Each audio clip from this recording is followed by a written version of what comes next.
예. 보통 우리가 2.5에서 3.5조를 얘기하는데요. 보면은 2.5조 얘기하잖아요. 보면은 우리가 제곱미터 100줄에 100cc를 주게 되면은 배추, 토마토에서 주는 양이 거의 같은데 이 안에 들어가 있어요. 오이도 거의 이 안에 들어가 있어요. 오이는 토마토보다 약간 물을 더 줘요. 한 20%를 더 물을 주는데 이건 오이가 증산량이 좀 더 많거든요. 이것들이. 그리고 광량 흡수량은 8에서 90%인데 여기서 이제 하나 여쭤보겠어요. 왜 오이가 토마토보다 증산량이 더 많을까요? 퀴즈잖아. 식물의 구조하고 식물을 보면은 토마토와 오이가 약간 다른 걸 볼 수가 있어요. 어떻게? 잎 모양도 있고 두 번째 더 중요한 거. 더 중요한 제일 중요한 게 있어요. 왁스. 뭐예요? 토마토 잎은 반짝반짝하죠. 네. 토마토 오이 잎은 어때요? 반짝하지 않죠. 왁스가 토마토 두꺼운 어때요? 광을 튕겨내죠. 그리고 우리가 보통 이래요. 에너지 보존의 법칙을 따라 뭐냐면은 잎에 에너지가 전달되는 만큼 증산을 한다. 근데 여기서 이제 왁스층이 두꺼우면은 튕겨내기도 하고 어떤 나무들은 에너지가 투입되지 못하게 기공을 작게 만들었단 말이에요. 이때 어때요? 에너지가 더 못 들어오겠죠. 내가 어떤 나무들은 그러니까 그건 유전적 특성이죠. 이런 거에 따라서 이제 실제로 흡수하는 에너지에 따라서 이제 그 증산을 하는 거기 때문에 그 증산량이 적다는 얘기는 그만큼 그런 보호 기능, 빛을 튕겨내는 기능이라든가 이런 것들이 강하다는 거죠. 얘들은. 보통 광량은 흡수량의 거의 제가 말했죠. 8, 90%. 딴 거 필요 없어요. 요거 광량이 8, 90%다. 그다음 뭐예요? 습도죠. 예. 그리고 광하고 습도를 영향값을 넣어요. 그래서 광을 주로 잡고 습도를 영향값을 넣고 나머지 뭘로 한다?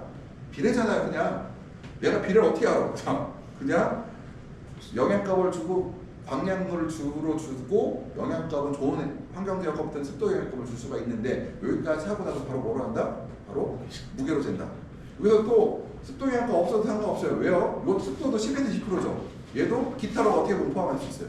광량으로 측정하고 나머지는 다 기타로 몰아놔서 실제로 배지의 무게를 보고 우리가 물을 어떻게 줄 건가 판단하는 거죠. 우리가. 그래서 내가 그냥 결론은 항상 광량을 중심으로 우리가 운영하고 그다음적으로 실제로 배지의 무게는 이제 실제로 먹은 거와 다르니까 그렇고요. 그래서 작물 활력 뿌리가 좋을수록 많이 빨아먹고 배지 온도가 높을수록 많이 빨아먹는데 이게 한계가 넘어가면 마이너스 오히려 거꾸로 되죠. 그때부터는 온도도 비례하고요. 난방가 공기 온도이거는 난방을 많이 하게 되면은 복사예요. 그러니까 에너지가 이게 광하고 난방하고 똑같다고 보시면 돼요. 에너지를 전달하는 거거든요. 생물체. 광량이 높을수록 온도가 높을수록 에너지가 잎에 전달되기 때문에 증산량이 늘어나는데 사실은 이 난방은 그렇게 크지 않다는 거예요. 보통 작물의 일회흡수는 1.7cc 정도로 우리가 줄 다 판단하고 있어요. 그러면은 100줄이면은 170cc 정도 공급하겠죠. 제곱미터당. 그러면은 우리가 나무에 보통 제곱미터당 2.5줄 심으니까 나무 하나에 보통 한 50 정도를 먹게 되면은 대충 식물체가 흡수하는 게 되는 거예요. 이것들을. 거기다 이제 배액을 빼야겠죠. 1년 평균 우리가 한 2~30%의 배액을 빼니 대충 얼마예요? 100cc에 한 100줄 정도 되면은 대략 맞죠. 대략 맞잖아. 대략. 그래서 우리가 그렇게 준다는 거예요. 이것들을. 그러면은 우리가 여름철, 겨울철은 보면은 이렇게 볼게요. 여름철은 우리가 여름 기준이에요. 온도가 0에서 5도, 외부 온도가 습도가 40에서 75%고 광량은 250W이고 그래서 광량당 소요량이 40cc가 되는데 광에서 20cc를 먹고 난방에서 20cc를 먹어요. 그러니까 유럽이 우리보다 난방을 더 많이 하거든요. 그러다 보니까 얘들이 이제 광량보다는 우리보다 더 물을 주게 됐죠. 우리는 난방을 유럽보다 적게 하는데 그 다음에 유럽 열을 보게 되면은 이때는 30cc를 줘요. 둘 다. 우리가 똑같죠. 우리 다 둘 다 30cc 주잖아요. 우리도요. 그래서 30cc랑 100cc라는 얘기잖아요. 그러면은 광이 2.5, 난방이 0.5가 되겠고요. 보통 광량 400에서 800 같은. 우리는 1000W잖아요. 그 다음에 텍사스 열은 이때는 더 많이 주죠. 텍사스는 뭐예요? 광에서 2.5하고 영원 낮춤으로 3.30 주는데 이때 왜 그러냐면 광이 엄청 세고요. 습도가 매우 건조해요. 근데 재밌는 게 하나 있습니다. 여기서 생산량이 제일 많은 동네가 어딜까요? 텍사스가 제일 생산량이 높아요.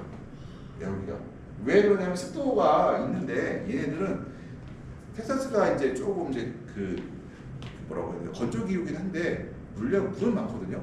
물은 충분히 여기가 농업지역들이 물을 공급할 수가 있어요. 그러다 보니까 이런 온실내 습도를 높이는 전략을 짜고 그러다 보니까 실제로 저도 그 얘기는 그냥 들은 얘기거든요. 어떤 잡지책에서 본 얘기인데 오스틴이 그 별다른 시설 없이 그러니까 유럽보다 시설은 낙후됐는데 제곱미터당 한 100km를 딴다는 얘기가 나왔어요. 평균 100km.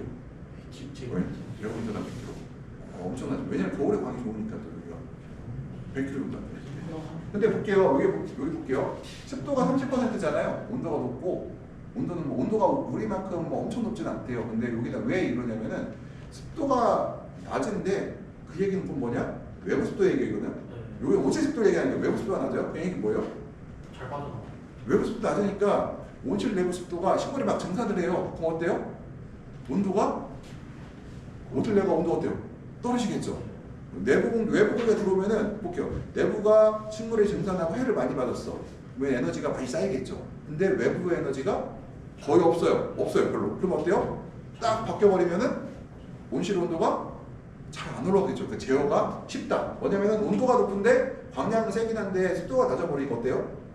외부 에너지가 작아야 온실을 통제하기가 쉬워요. 지금 우리가 올해 볼게요. 올해 지금 외부는 온실 통제하기 어려워요. 그 이유가 외부의 에너지가 높기 때문에 우리가 에너지를 온실을 통제하기 어렵단 말이에요. 근데 텍사스는 외부의 에너지가 낮으니 통제하기 쉽겠죠.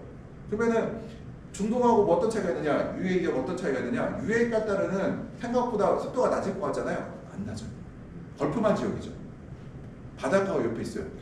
사우디도 바닷가는 습해요. 안쪽으로 들어와야 비가 안 오지만 습하다. 근데 여기 텍사스는 건조하다.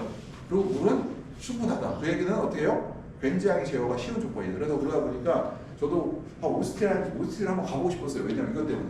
야, 100km 나무가 어느 정도 모양이 돼야 100km를 따는지 저 궁금했는데 제가 못 봤어요. 이거를 한번 가보고 싶었었는데. 그래서 대표적인 사례를 좀 보여드릴 거예요. 그 다음 우리가 첩백을 급액거래 대표적 고려사 첩백 시간. 그러니까 첩백을 언제 빼는가를 우리가 알 수가 있죠. 첩백이 늦게 나와요. 함수일 차이 커요, 작아요?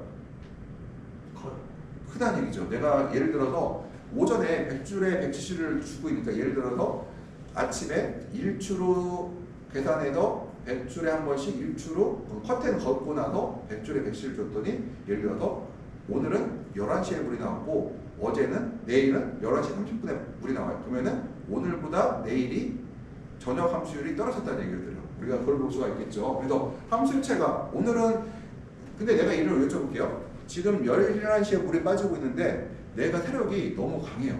그럼 어떡할까요?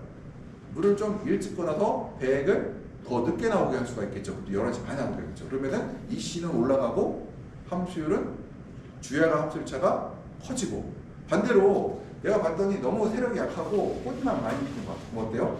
내가 저녁 때 오후에 한 번 물을 더 주게 되면은 첫 배액이 11시가 아니라 한 10시 반에 땡겨줄 수가 있겠죠. 그러면 우리가 근권이신 어떻게 돼요? 떨어지고 우리가 주야간 함수일차는 약 작아지겠죠. 그러면 우리가 얘를 생식생장에서 영향권적으로 돌릴 수 있는 전략이 될 수가 있어요. 그 다음에 이제 배액률이요. 급한 시간대로 우리가 교대 시간대 평균 함수를 안 대정하는데요. 이게 배액을 하루 배액을 볼 수도 있고요. 하루 배액량을 볼 수도 있고 낮에 배액량을 따로 볼 수도 있어요. 근데 여기서 배액률이라는 거는 우리가 통상적으로 얘기할 때는 일일 배액량을 얘기하거든요. 하루에 얼만큼 배액을 빼느냐인데 배액률이 낮을수록 생식생장이라고 볼 수가 있고 배액을 많이 뺄수록 영양이라고 볼 수가 있는데 우리가 볼게요. 여름철에 아까 제가 근권 온도를 낮추기 위해서 배액을 자주 많이 주라고 했잖아요. 왜 그러면 만들까요? 생식으로 못 가게 하고 영양으로 가려고 하는 목적도 있대요. 이것들은. 이 C가 낮아지고 함수율이 굉장히 올라가거든요. 그 다음에 이제 델타 C래요. 배액과 급액의 차이. 얘를 아까 배액하고 급액하고 C를 특히 배액 C로 체크를 잘 해야 돼요. 근급 C는 우리가 다 알 수가 있어요. 한번 우리가 양액을 타면은 알죠. 우리가 2.5, 3.0이면 딱 한번 톡톡 솔밸브가 뛰니 그거는 우리가 건들지 않는 이상은 계속해서 2.5, 3.0 내외로 들어갈 것이에요. 이거는 근데 3.0이면 뭐 2.89부터 한 3.12까지 사이에서 급액이 들어갈 거예요. 여기서 오해하는 것도 처음 오신 것 같은데, 네. 예. 우리가 3.0 세팅을 하면은 3.0이 아니에요. 그거는 내가 3.0 세팅일 뿐이고 2.8이 들어갈 수도 있고 3.12가 들어갈 수도 있어요. 그건 신경 쓰지 않아도 돼요. 가끔가다 연락 오신 분 중에 양액기계를 잘못 샀나 3.0으로 안 들어간대요. 그건 그럴 수 있어요. 그거는 당연한 거예요. 왜냐하면 양액기계는 비쌀 필요 없고 굉장히 싼 기계거든요. 비싸 1,000만 원짜리라도 싼 기계예요. 그러면은 내가 양액이라는 건 처음 들어갈 때 2.67로 들어갔다 3.23으로 들어갔다 이렇게 맞추고 결과적으로는 2.8, 3.0 언저리 오거든요. 그럼 이게 한 번일 때는 2.8이고 두 번일 때는 뭐 3.23이 되고 하루 붙이게 되면은 대충 3.0 언저리에 들어가 있어요. 이것들은. 우리가 저는 이제 양액 이실 측정할 때 어떤 분들이 보면 2.8이고 3.0이야. 똑같네. 이건 차이가 없는 거다. 똑같다 이렇게 보거든요. 아무튼 이거는 이제 배액이실하고 급액이실 차이를 보는데요. 우리가 작물의 수분은 양분 흡수력을 아는 게 중요하다. 예를 들게요. 내가 3.0으로 공급을 했는데 근권이실을 100을 안 뺐어요. 그랬더니 근권이실가 6.0이 됐어요. 그러면 우리가 어떻게 보느냐? 양분을 잘 흡수하고 있고 양분의 균형도 어느 정도 맞았을 거로 추정을 해요. 왜냐면은 내가 공급하는 게 3.0이라고 하더라도 근권이실가 6.0이라고 하면은 볼게요. A, B, C, D라는 비유가 있는데 내가 100을 넣었어요. 근데 근권 함수를 100을 안 뺐는데 근권이시가 6, 7, 8이 됐단 말이에요. 그러면은 어떤 비로는 100이 넘을 것이고 어떤 비로는 5, 600이 될 것이고 어떤 비로는 7, 800이 될 것이고 어떤 비로는 150이 될 거예요. 그러면 우리가 어때요?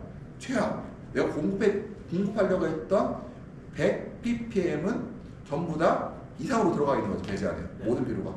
그래서 근권이시를 보면서 우리가 근권이시는 배양액이 공급하는 이시에 비해서 항상 높아야 된다고 얘기할 수가 있고 단 예외 조건이 하나가 있는데 공급이시와 배양액이시가 비슷해도 되는 시기는 뭐예요?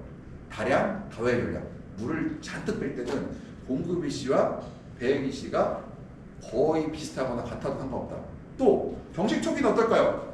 내가 정식 초기에 예를 들어서 큐브 육류를 해서 내가 뿌리 내리라고 정식을 했어요. 그러면 정식하고 나서 우리가 하루 동안에 물을 7, 8번 시간대로 계속 주거든요. 뿌리 내릴 때까지. 그때는 배액이 공급 배액과 나오는 배액이 거의 같아요. 그때는 물을 먹은 경우기 때문에. 그래서 우리가 공급을 물을 했는데 나오는 시가 같다. 흐린다 그럴 수가 있어요. 그 얘기 뭐예요? 물을 하나도 안 먹을 때. 일반적으로 광량이 충분하고 온도가 충분한 상태에서 물을 줬으면은 반드시 공급이시는 그래서 배액이시는 공급이시보다 높아야 되는데 강광기 때는 뭐 배액을 2, 30% 뺄 때는 한 0.5에서 1.5 사이로 들어가면 되고요. 배액을 5%, 10% 빼거나 그럴 뭐 10% 내외 뺄 때는 공급이시보다 배액이시가 한 2, 3 정도 높으면 되는 거고요. 그 다음에 내가 배액을 하나도 안 뺄 때는 근권이시가 항상 3, 4, 5가 높아요. 항상. 그렇지 않으면은 문제가 생길 수가 있다. 그래서 제가 배액을 되게 중요시 여기는 게 배액이실 중요시 여기는 게 뭐냐면은 제가 그 얘기를 아마 처음 보셨으니까 못 들으셨을 거예요. 제가 몇 년 전에 간이 양액 이온 분석기를 하나 구입했어요. 1,000만 원 줘. 그래서 제가 얘가 얼만큼 성능이 좋은지를 테스트하려고 이제 배양액을 뽑아갖고 한 5군데에 분석해서 던져버렸어. 그리고 나서 2점 정도, 3점 정도는 농촌진흥청에 보냈어요. 그랬더니 그리고 농촌진흥청이 얘기를 했죠. 내가 연구 목적이니 분석을 꼼꼼하게 따로 3점을 따로따로 해달라고 꼼꼼하게 해달라 했더니 이 3점이 엇비슷하게 나왔어요. 엇비슷하다는 얘기는 뭐 예를 들어서 이시로 따지면은 2.8, 2.8, 2.8이 아니라 2.8, 3.0, 3.1 그냥 대충 비슷해. 이것도 차이가 1, 20% 나요. 이거 안 날 수가 이거 나요. 이건 사람 생각할 때 2.8이 똑같은 게 아니라 대충 따져보면은 10%, 20% 차이가 나요. 뭐 여기까지는 우리가 오해하는데 5개나 보냈던 거는 없어. 내가 도대체 해석을 할 수가 없어. 이거 뭐야 이거 뭐가 맞는 거야 할 정도로 몰랐거든요. 그래서 결론적으로 내린 게 결론적으로는 그러면은 우리가 배액 분석도 해야 되지만 제일 중요한 거는 내가 걔네들 믿을 수가 없으니 이 C를 갖고 측정하면은 대략적으로 우리가 근권에 양분의 결핍 증상이 나오지 않게는 할 수가 있겠다 정도. 지난번 수업을 안 들으셔서 그런데 우리 허용 범위가 한 6배 돼요. 50에서 300 정도. 예를 들어 어떤 특정 양분은 50 이상만 되면 돼. 그리고 300까지는 허용 범위야. 그러면은 6배에다가 맞는 거죠. 우리 생각할 때는 정밀제로 100이면은 80부터 120까지 허용 범위로 생각하는데 그게 아니라 내가 100을 공급했는데 50부터 300까지가 허용법이에요. 내가 양액을 공급할 때 100을 주고 있단 말이에요. 100이 최하가 아니라는 얘기예요. 한 50까지는 내려와도 문제가 없다고 하고 양액을 주지, 그거를 100 이하로 떨어지면 우리가 뭐 문제가 생기게 주지 않아요. 이것들은. 그러니까 굉장히 허용법위가 높다고 볼 수가 있어요. 이것들은. 그래서 우리가 이제 금액관리 기초까지 했고, 그 다음에 우리가 하나가 이제 증산, 흡수량, 공급량 증산이겠죠. 내가 공급을 하고 흡수를 하고 증산하는데, 증산량하고 흡수량하고 했을 때 증산량이 맞게 되면 어떻게 해요? 기공이 폐쇄되죠. 기공을 닫아버리죠, 이것들이요. 그 다음에 반대로 이제 증산량하고 흡수량하고 맞으면 이제 생장의 균형이라고 하고요. 그 다음에 증산보다 공급량이 많았을 때 바로 배지에 과습이 발생할 수가 있고, 이게 과습이라고 볼 수도 없고, 어떻게 보면은 내가 함수를 올리려고 할 때 바로 이 자리라고 쓰죠. 공급보다 우리가, 그러니까 흡수하는 양보다 우리가 양액을 더 줘서 우리가 그렇죠. 함수율을 올리려고 노력을 하죠, 이것들이요. 그래서 보통 우리가 배지 수분 변화를 보게 되면은 아침에는 이제 물을 채워가는 과정이죠. 야간 습도가 예를 들어서 요즘 같은 시기는 안면을 60% 내외, 60%를 조금 넘게 잡은 다음에 서서히 올려서 한낮에 75% 정도, 80% 도달한 다음에 다시 오후가 되면은 우리가 물을 어떻게 해요? 해가 6시에, 6시가 져도 어때요? 4시 정도 물을 다 끊어버리죠. 그럼 어떻게 해요? 함수율이 쭉 떨어지죠. 떨어지고 밤에도 증산하죠. 하고 나서 아침에 찬물 들어갈 때까지 어떻게 계속해서 함수율이 떨어졌다가 다시 물을 주기 시작하면 어때요? 다시 올라가기 시작하죠. 이렇게 올라가서 다시 척백이 나올 때까지 어떻게 돼요? 함수율이 올라가다 척백이 나오면은 딱 거기서 그 주변에서 멈추고 있죠. 멈췄다가 다시 아래로 떨어지죠. 이것들이. 그러면은 이제 그거는 이제 배지 관련해서 조금 뒤에 설명드릴게요. 배지를 물을 어떻게 주냐에 따라서 함수율 변화를 어떻게 가져갈 것인가.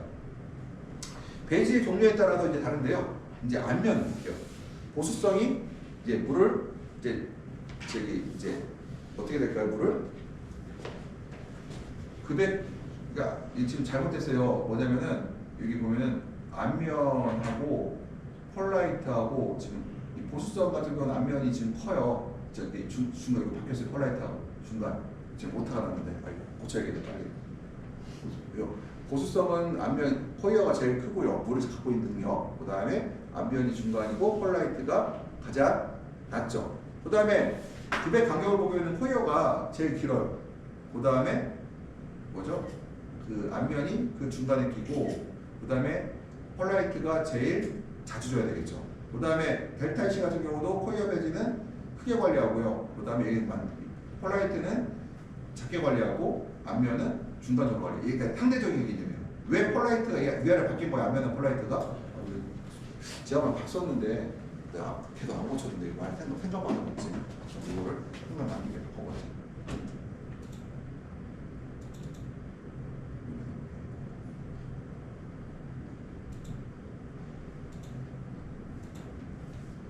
이건 제가 저기 카톡에도 올려놓을 거니까 안 보셔도 돼요.